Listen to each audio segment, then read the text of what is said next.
Edukasyon raw ang magiging susi sa ating kahirapan. Kaya nga bata pa lang tayo, pinapapasok na tayo sa paaralan upang matuto at magkaroon ng diploma.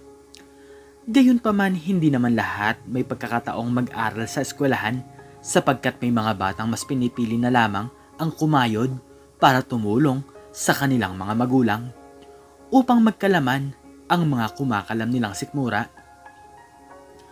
Bakit kanina ka pa nakatingin sa mga batang nasa kalye, Emmalyn? May problema ba? Napalingon si Emmalyn sa pinsan niyang nagsalita. Nasa gitna kasi sila ng traffic at hindi mapigilang mapatingin ni Emmalyn. Panoorin ang mga batang namamalimos at yung iba ay nagtitinda para lang kumita. Naisip ko lang, bakit wala sila sa paaralan?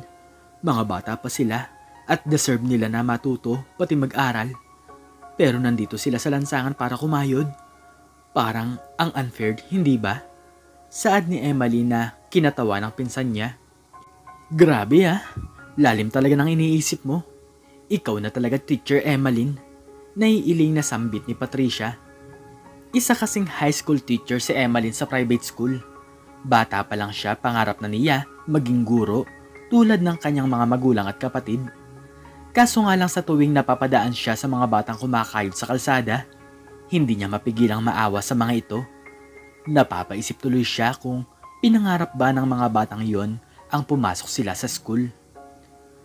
Good morning po, Ma'am Emmalyn. Bati sa kanya ng mga estudyante niya pagpasok niya sa room. Good morning, take a seat. Ilabas niyo na ang assignment niyo at huwag na huwag niyo sa aking ireklamo na wala kayong assignment. Dahil nung isang araw ko pa yan pinagawa, babala agad ni Emmalyn sa kanyang mga estudyante. Kitang-kita ni Emmalyn ang mga estudyante niyang naglalabas ng notebook. Yung iba, kinukulbit ang katabi nila para makakopya ng assignment. Hindi maiwasang mapasapo ni Emmalyn sa isipan habang tinititigan ang mga estudyante niya. Yung mga walang assignment, lumabas na kayo. Saad ni Emmalyn na nagpatigil sa ingay ng buong klase. Alam niyo ang rules ko, kapag wala kayong dalang assignment. Walang nagawa ang ibang estudyante kundi ang lumabas. Chinek kasi isa-isa ni Emmalyn ng mga notebook ng estudyante niya at halos 10 rin ang wala na nagpataas ng kilay ni Emmalyn. Kilala si Emmalyn bilang istrikto at terror na teacher. Iyon kasi ang bansag sa kanya ng mga estudyante niya. Natapos ang buong araw ni Emmalyn sa pagtuturo at hindi niyan kasabay ang pinsan niya sa pag-uwi, kaya mag-isa lang sa loob ng kotse si Emmalyn. Napahinto muli si Emmalyn sa tapat ng simbahan. Naroon pa rin ang mga batang nakikita niya araw-araw, kaya napagdesisyon niyang bumaba upang lapitan ang mga bata. Ma'am, bili na po kayo ng sampagita. 20 po isang tali. Alok sa kanya ng bata. 20 isang tali? Tanong ni Emmalyn at tumangon ng 3 beses ang bata habang nakangiti. Ngumiti na rin si Emmalyn. Sige, bigyan mo ako ng 5 tali. Utos ni Emmalyn na nagpaningning sa mga mata ng bata. 5 tali po? Oo, 5 tali. Ibalot mo na rin sa plastik Mabilis naman iyong sinunod ng bata at binigay kay Emmalyn ang binili niyang sampagita. Salamat po talaga ng marami. Masayang sambit ng bata. Tatalikuran na sana siya ng bata nung biglang nagtanong si Emmalyn. Anong pangalan mo? Cheska po, nakangiting sagot ng bata. Nag-aaral ka pa ba? Umiiling-iling si Cheska sa kanya. Hindi na po. Sabi kasi po ni nanay, wala kaming peras para sa pag-aaral at tumulong na lang daw po kami sa kanila. Karamihan po sa mga batang nakikita niyo po dito sa kalsada, puro po yan tumigil sa pag-aaral at mas pinili na lang na magbanat ng buto para makatulong po sa pamilya. Mahabang litanya ni Cheska na may lungkot sa kanyang mata. Hindi na naalis iyon sa utak ni Emmalyn. Bago pa siya pumunta sa kanyang sasakyan, tiningnan niya muna ang mga batang nasa lansangan. Iba-iba ang kanilang ginagawa para magkapera, pero iisa lang ang hangarin nila, ang makatulong sa kanilang mga pamilya. Narinig mo ba ang sinasabi mo, Emmalyn? Titigil ka sa trabaho para ipagpalit ang sinasabi mong magtuturo ka sa mga batang nasa kalsada? Anak, wala kang makukuhang pera doon, saad ng kanyang ama. Pa, Wala naman po sigurong masama kung iyon po ang piliin ko. Gusto ko rin naman pong makatulong sa mga batang nasa lansangan. Gusto ko po silang maturuan para hindi naman habang buhay, iyon lang ang gagawin nila. Mga teacher kayo at umaasa akong kayo unang iintindi sa akin. Litanya ni Emalyn. Iha, naiintindihan namin ang gusto mo. Kaso nga lang, sigurado ka ba talaga? Ipagpapalit mo ang trabaho mo sa gusto mo? Anak, malaking responsibilidad at tungkulin yang gusto mong gawin. Kaya mo ba talaga? Pag-uusisa sa kanya ng kanyang ina. Malapad nang umiti si Emalyn sa kanyang mga magulang dahil alam niyang kahit tuto lang mga ito, susuportahan pa rin siya ng kanyang mga magulang sa mga gusto niyang gawin sa buhay. Umalis na nga sa trabaho si Emalyn at ang una niyang naging hakbang ay ang mga bumili ng school supplies para sa mga batang tuturuan niya. Hi, Cheska. Natatandaan mo pa ba ako? Tanong ni Emalyn sa batang binilihan niya ng sampagita. Oo naman po. Kayo yung bumili sa akin ng sampagita dati. Hindi po ba? Oo, ako nga. Nandito po ba kayo para bumili po ulit ng sampagita? Masayang tanong ng bata at tangkang kukuha na ng plastik nung pigilan agad ito ni Emalyn. Hindi dahil doon. Nandito ako para sabihin sa'yo na pwede mo ba akong samahan sa ibang batang nandito sa kalsada? Alangang tanong ni Emalyn at kumunot ang noo naman ni Cheska. Sasamahan ko po kayo? Bakit naman po? Hihikayatin ko sana silang umattend sa pagtuturo ko. Gusto ko kasi kayong turuan. Isa kasi akong teacher at kung okay lang sana, pati ikaw, maging estudyante ko na rin sana. Paliwanag ni Emalyn. Makikita mo agad ang saya at tuwa sa mga mata ni Cheska na para bang sabik na sabik matuto pero mabilis naman iyon nawala. Kaso po, nagtatrabaho po kami. Kailangan po namin kumita. Lalo na po ako. Mapapagalitan po ako ni inay kapag nalaman niya yan. Dismayadong saad ni Cheska. Huwag kang mag-alala. Hindi naman ako magiging istorbo sa ginagawa nyo. At kakausapin ko rin ang bawat magulang nyo para magkaroon din ako ng permiso galing sa kanila. Talaga po? Gagawin nyo po yun? Oo naman. Kaya masasamahan mo ba ako sa bawat batang nandito? Tumango ng 3 beses si Cheska na kinasaya ni Emalyn. Isa-isang ang nilapitan ni Emalyn ng mga bata. Hiningi niya ang mga pangalan ng mga ito at address kung saan-saan sila nakatira. Kahit tirik na tirik ang araw, hindi iyon ininda ni Emalyn dahil ang mahalaga sa kanya ngayon ang kausapin ang mga magulang ng mga bata. Maraming mga magulang ang pumayag at meron din namang tumutol, kaso nga lang wala silang nagawa dahil iyon ang gusto ng kanilang anak. Akala ni Emalyn hindi na siya mahihirapan magkumbinse, pero nung nasa tapat na siya ng bahay nila Cheska, marami siyang narinig na mas sakit na salita sa nanay ng bata. Aral-aral pa? Wala namang mapapala dyan. Alam mo miss, kung wala kang magawa sa buhay, huwag mong idamay ang anak ko dyan sa kalokohan mo. Ma'am, mas maganda pa rin po kasing may matutunan ng bawat bata. Hindi naman po ako magiging sagabal sa pagtitinda ni Cheska. Gusto ko lang po siyang tulungan. Saad ni Emalyn habang nakatingin kay Cheska na may malungkot na ekspresyon na muka. Wala akong pake kung anong gusto mong sabihin. Ang sa akin lang, hindi ko isasali ang anak ko dyan sa sinasabi mo. Pwede bang lumayas ka na lang? Nakakaistorbo ka lang dito sa pagsusugal namin. Giit ng ina ni Cheska. Walang nagawa si Emalyn kung hindi ang umalis na lamang. Laglag ang balikat nitong naglalakad sa daan pero napahinto siya nung marinig niyang tinatawag siya ni Cheska. Teacher Emalyn, tawag ni Cheska sa kanya. Oh, bakit Cheska? May problema ba? Tanong ni Emalyn. Kinagat ni Cheska ang ibabang labi niya at para bang iniisip kung ano ang sasabihin niya kay Emalyn. Pwede po ba akong umaten sa klase niyo kahit hindi ako pinayagan po ni nanay? Huwag po kayong mag-alala dahil hindi ko po sa kanya sasabihin. Gusto ko po talagang matuto. 10 years old pa lang po ako pero hindi pa rin po ako bihasa sa pagsusulat. lalo na po sa pagbabasa. Ayoko pong lumaki ng ganito. Ayoko pong kapag tinanong ako ng mga magiging anak ko, ay hindi ko po alam ang isasagot ko. Mahabang pahayag ni Cheska na nagpaantig sa puso ni Emmeline. Oo naman, at bakit ang hindi?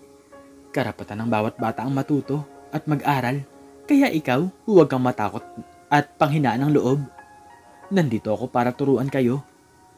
Nag-umpisa na nga si Emmeline sa pagtuturo sa mga bata. Hindi pare-parehas ang kanilang edad pero lahat sila nais matuto. Teacher Emmeline, tama po ba itong ginagawa ko? Tanong ni Zairos kay Emmeline. Pinasusulat niya kasi ang mga ito ng mga pangalan nila. Lumapit si Emmeline kay Zairos. Okay, ganito yan. Hinawakan ni Emmeline ang kamay ni Zairos. Dapat, laging pantay dyan sa dalawang blue na line at hindi dapat lalagpas, okay? Turo ni Emmeline at tumango naman sa kanya si Cyrus. Ilang linggo na rin ang pagtuturo ni Emmeline sa mga bata. Kita niya ang pagpupursige ng mga ito matuto at mag-aral. Lalo na kay Cheska. Dahil tapos na ang lesson natin ngayon, merienda time na. Masayang anunsyo ni Emmeline. Nandoon naman si Patricia para tulungan siya magbigay ng mga pagkain sa mga bata. Kita ang mga saya sa mga mata nila habang kinakain ang mga hinanda ni Emmeline. Goodbye and thank you, Teacher Emmeline. See you tomorrow. Sabay-sabay na sambit ang mga estudyante ni Emmeline at nagkanya-kanya na silang alisan. Grabe kinarin mo na talaga maging teacher nila. Saad ni Patricia sa kanyang likuran. Nakangiti si Emmeline na humarap kay Patricia. Ang saya pala maging teacher, no? Lalo na kapag nakakatulong ka sa bawat batang nais matuto. Dati kasi akala ko, propesyon lang iyon na kailangan ko makuha. Ngayon, kahit walang sahod, handa ako magpaka-teacher sa mga batang tinuturuan ko ngayon. Litanya ni Emmeline na nagpangiti kay Patricia. Ngayon lang kita nakitang naging masaya sa ginagawa mo, lalo sa pagtuturo. Saad ni Patricia habang umiiling na nakangiti. Siguro nga, nakalaan talaga ito para sa akin. Wala sa sariling tura ni Emmeline. Masaya si Emmeline sa bawat araw niyang pagtuturo sa mga bata. Kita niya rin ang pagpupursige ng mga ito para matuto, lalo na si Cheska. Gumagaling ka na sa pagsusulat lalo na sa pagbabasa. Papuri ni Emmeline kay Cheska. Dahil po yun sa inyo. Kung hindi nyo po kami tinuturuan, siguro hanggang ngayon po ay salat pa rin po kami sa kaalaman. Kaya maraming salamat po, ma'am. Pangako ko po sa inyo na mas gagalingan ko pa po at gusto ko rin pong maging teacher katulad nyo. Saad ni Cheska na nagpataba ng puso ni Emmeline. Wala kasi sa isip niya na may ganitong hangarin pala ang bata at hinahangaan pa siya nito. Oo, kahit walang sahod ang ginagawa niya, hindi siya nagsisisi sa naging desisyon niya. Pakiramdam niya nga, ito ang tamang nagawa niya sa buong buhay niya, ang maging guro ng mga batang nasa lansangan. Dis oras na ng gabi, nagpiprint pa rin si Emmeline ng mga gagamitin niyang materials para sa pag-aaral ng mga bata. Emily, gabi na. Paalala ng kanyang ina. Nakakapapasok lang sa kanyang silid. Patapos na rin po ito, ma. Mamaya lang ay matutulog na rin po ako. Sagot ni Emmeline sa kanyang ina. Lumapit kay Emmeline ang kanyang ina. Anak, may kilala akong publisher na pwedeng mag-sponsor para sa mga babasahin ng estudyante mo. Hangarin din nila ang mga batang nais matuto magbasa at magsulat.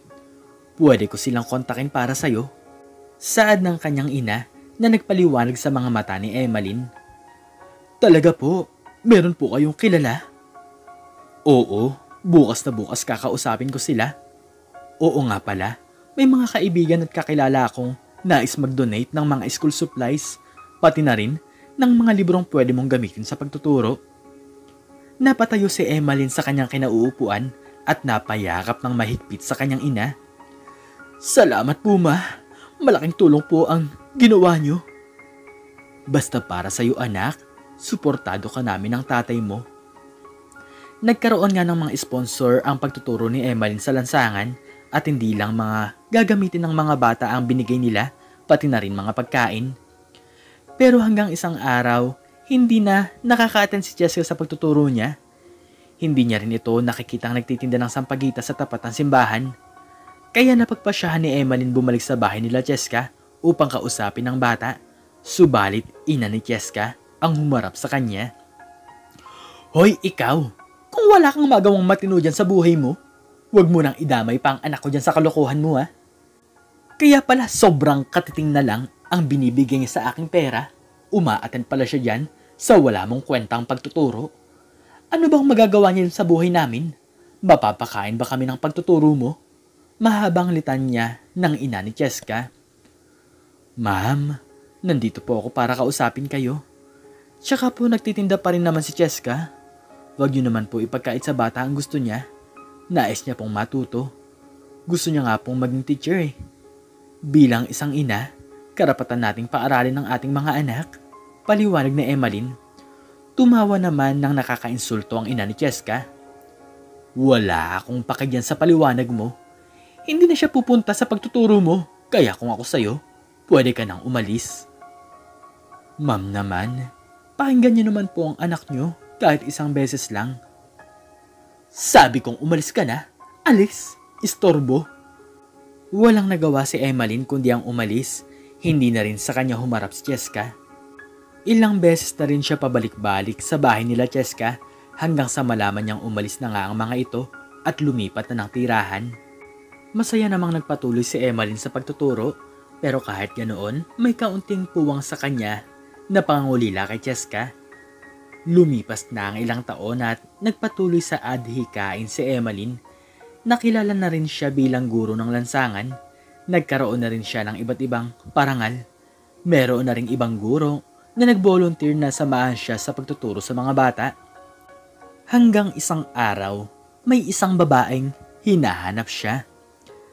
Teacher Emmeline, tawag ng babae na nagpalingon sa kanya. Anong maitutulong ko sa'yo, iha? Nakangiting tanong ni Emmeline.